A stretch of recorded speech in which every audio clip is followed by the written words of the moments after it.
বাড়িতে কিন্তু আমার এসি বসানো আছে, তবে কমন রুমে যে এসিটা বসানো আছে না, এই এসিটা কিন্তু ঠিকঠাক করে ঠান্ডা হচ্ছিল না।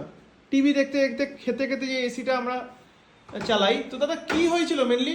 সার্ভিস কি টোটাল কমপ্লিট করে দিলেন? হ্যাঁ। আচ্ছা, মেনলি কি হয়েছিল? ঠান্ডা হচ্ছিল না কেন? চিলটা হচ্ছিল না কেন? গ্যাস কমে গেছিল নাকি? গ্যাস ভরে দিয়ে আসলাম ওপরে। আচ্ছা ওপরে গ্যাস ভরেছি, ওই গ্যাসটা ভরার কারণে গ্যাস কম থাকলে তো বেশি ঠান্ডা কম হবে। আচ্ছা আর তোমার তো উল্টে গ্যাসটা সব বেরিয়ে গেছিল। আচ্ছা তোমার আচ্ছা যেখানে লিক ছিল লিকটা ঝালাই করলাম আচ্ছা আর গ্যাসটা ভরে দিলাম। আচ্ছা আচ্ছা, গ্যাস কমে গেলে এরকম হয়? হ্যাঁ। একটু চালিয়ে দেখাও তো দেখি চিল হয় কিনা। দাঁড়াও। রিমোটটা দাও।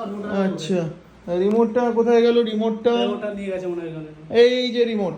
চলো চলো এসিটা চালিয়ে দেখিয়ে দাও যে চিল হচ্ছে কিনা। সুইচটা দেওয়া আছে তো? হ্যাঁ, সুইচটা দেওয়া আছে। চলো, তো মোটামুটি এখন থেকেই ঠান্ডা হবে। হ্যাঁ, 2 মিনিটের সুইচটা দেওয়া নেই। সুইচটা তো দেওয়া আছে। হুম।